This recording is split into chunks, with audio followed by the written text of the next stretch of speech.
Thank you, Secretary Chao. Thank you, everybody. This is very nice, by the way. Beautiful. I want to really thank you. You have been so amazing as the leader of this department, and the progress is being made so quickly. But leaders and officials gathered here from across the country have all praised the work that the Secretary is doing to create a safe, modern, and reliable transportation system for the United States and for its great, great, great people. I also want to thank Secretary Zinke for the fantastic job he's doing at the Department of the Interior to clear the way for new infrastructure and economic development. Both Secretary Chao and Zinke joined us at the White House yesterday for a meeting with state and local leaders to develop plans to replace America's decaying infrastructure and construct new roads, rails, pipelines, tunnels, and bridges all across our nation. We are here today to focus on solving one of the biggest obstacles to creating this new and desperately needed infrastructure, and that is the painfully slow, costly, and time-consuming process of getting permits and approvals to build. And I also knew that from the private sector. It is a long, slow, unnecessarily burdensome process. My administration is committed to ending these terrible delays once and for all.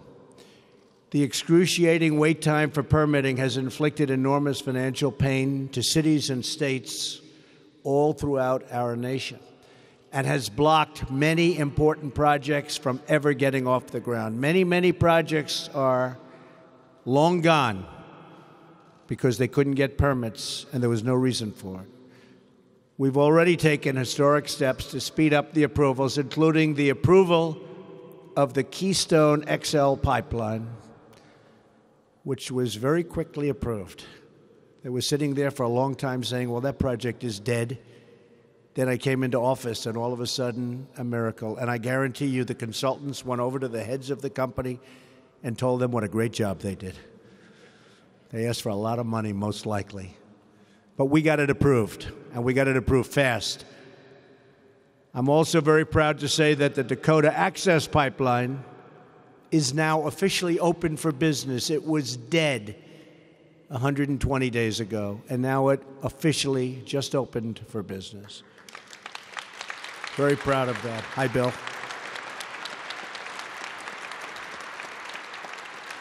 We're also excited to be joined by representatives from our labor unions, including the North American Building Trades Union, which I know well, and the Laborers International Union of North America.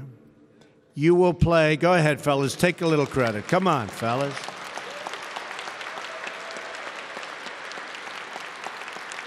You will play a central role in rebuilding America. Very important.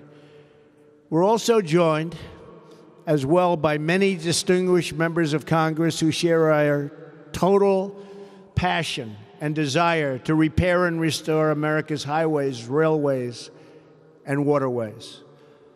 In the audience is a man that I've gotten to know well and who's doing some job. And it's not easy, but it's going to get a lot easier. Chairman Bill Schuster of the House Transportation and Infrastructure Committee. Stand up, Bill. Thank you, Bill. Great job. Who is working very closely with us, including on our proposal to dramatically reduce airport delays by reforming air traffic control. We have an obsolete system. And I have to say, before Elaine got here, they had spent close to $7 billion on the system. Boom, a waste. All wasted. But we're going to have a great system, great new system. The top of the line, it'll be the best in the world. Right now, we're at the lowest part of the pack. It'll be the best in the world for a lot less money than they've been wasting for years. For too long, America has poured trillions and trillions of dollars into rebuilding foreign countries while allowing our own country, the country that we love, and its infrastructure to fall into a state of total disrepair. We have structurally deficient bridges, clogged roads, crumbling dams and locks. Our rivers are in trouble. Our railways are aging, and chronic traffic that slows commerce and diminishes our citizens' quality of life. Other than that, we're doing very well. Instead of rebuilding our country, Washington has spent decades building a dense thicket of rules, regulations, and red tape. It took only 4 years to build the Golden Gate Bridge and 5 years to build the Hoover Dam, and less than 1 year to build the Empire State Building. People don't believe that. It took less than 1 year. But today it can take 10 years and far more than that just to get the approvals and permits needed to build a major infrastructure project. These charts beside me are actually a simplified version of our highway permitting process. It includes 16 different approvals involving 10 different federal agencies being governed by 26 different statutes. As one example, and this happened just 30 minutes ago, I was sitting with a great group of people responsible for their state's economic development and roadways. All of you are in the room now. And one gentleman from Maryland was talking about a 18-mile road, and he brought with him some of the approvals that they've gotten and paid for. They spent $29 million for an environmental report weighing 70 pounds and costing $24,000 per page. And I said, do me a favor, I'm going to make a speech in a little while. Do you mind if I take that and show it? So I'm going to show it. Here it is. Phase one. Look at this. Okay.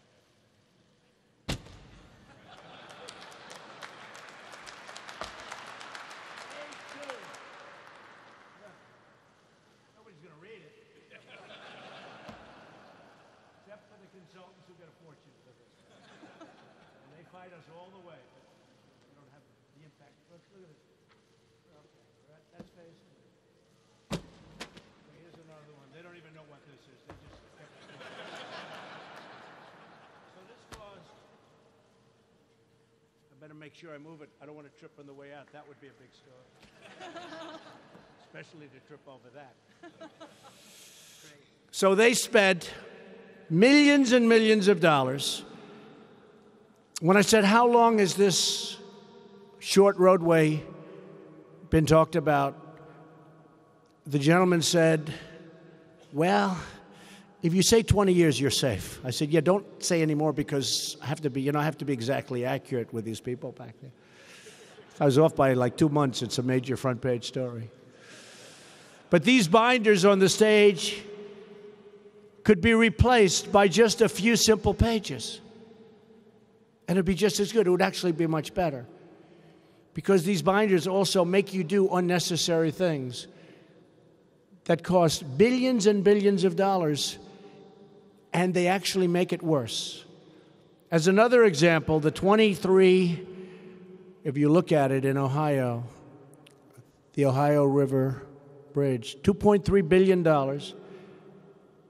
A project amassed a 150,000-page administrative record. 150,000 pages is a 5-story tall building. Think of it. If you put the paper together, it's a 5-story building. How can a country prosper under this kind of nonsense? And I know it so well being in the private sector, but you know, in the private sector, you move and you wheel and you deal and you hope and you pray. And maybe it goes a little faster, but it's a horrible thing in the private sector also. And we're talking about reducing that for the private sector. Likewise, Why should we continue to accept what is so clearly unacceptable? Oftentimes for consultants that are making a fortune because you can't do anything without hiring them, paying them a tremendous amount of money, having them write up this nonsense, you can't get approvals. And they're in the case of New York, Albany. They go to Albany, the state capital, or here they go to Washington for federal. And they want to make it really tough because that way you have to hire them. It's a terrible thing. It's a group of people, probably nobody's ever heard anybody talk about it because I know, because I'm a business guy, I understand it. They work really hard to make it difficult. And some are believers, but most aren't. Most want to make a lot of money. So they make a very, very simple roadway or whatever you want to be building a very complicated subject, and they make it very much more expensive, and they make it worse. It's not as good as it would have been. I was not elected to continue a failed system. I was elected to change it. All of us in government service were elected to solve the problems that have plagued our nation. We are here to think big, to act boldly, and to rise above the petty partisan squabbling of Washington, D.C. We are here to take action. It's time to start building our country with American workers and with American iron and aluminum and steel. It's time to put up soaring new infrastructure that inspires pride in our people and our towns. When I approved the Keystone Pipeline, I said, where was the pipe made?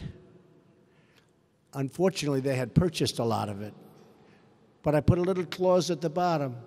You want to build a pipeline in this country? Buy American steel and let it be fabricated here.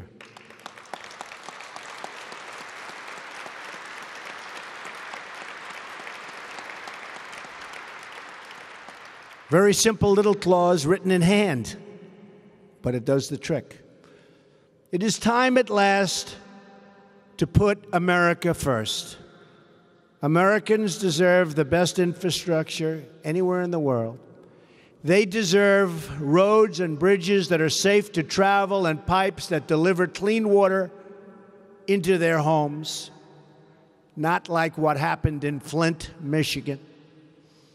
They deserve lanes of commerce that get people and products where they need to go on time. Most of all, Americans deserve a system of infrastructure that is looked upon not with pity. The world, in many cases, is so far advanced that they look at our infrastructure as being sad. We want them to look at us with envy, a system worthy of our magnificent country. No longer can we allow these rules and regulations to tie down our economy, chain up our prosperity, and sap our great American spirit. That is why we will lift these restrictions and unleash the full potential of the United States of America.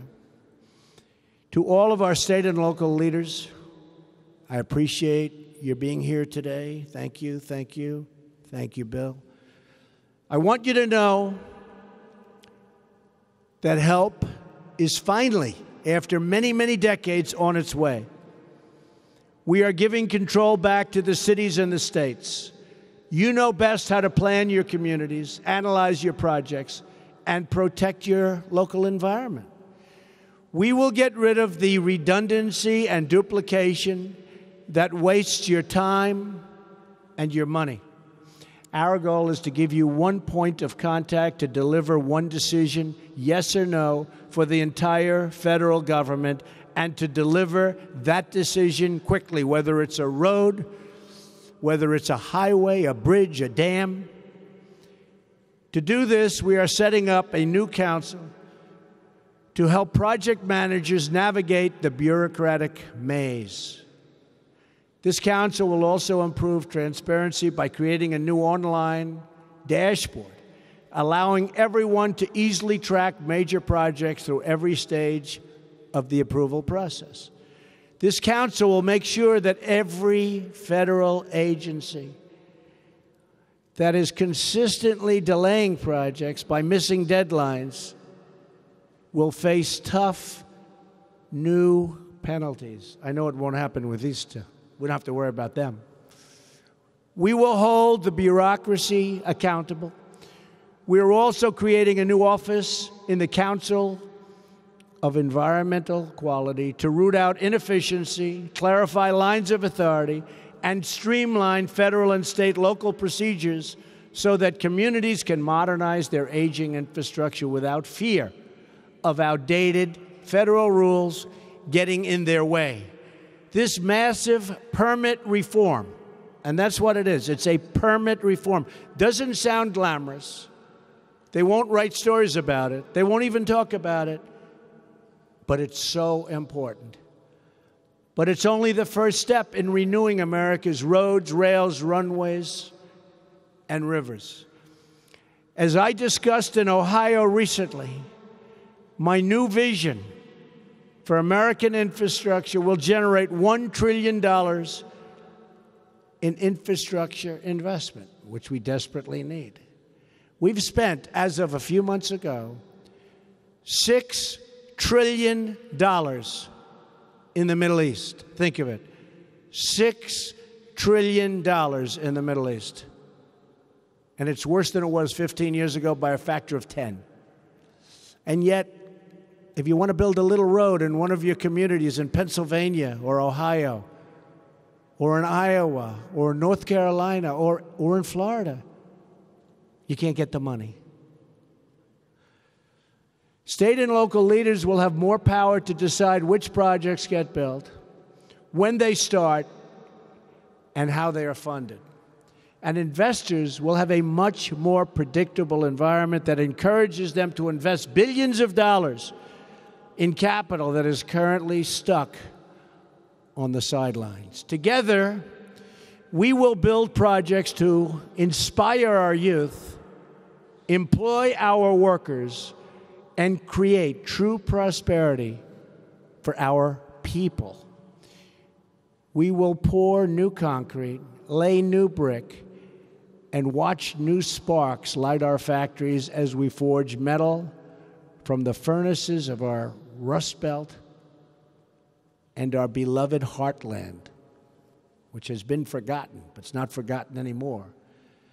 We will put new American steel into the spine of our country. American workers will construct gleaming new lanes of commerce across our landscape. They will build these monuments from coast to coast and from city to city. And with these new roads, bridges, airports, and seaports, we will embark on a wonderful new journey into a bright and glorious future. We will build again. We will grow again. We will thrive again. And we will make America great again. Thank you. God bless you. I appreciate it. Thank you very much. Thank you.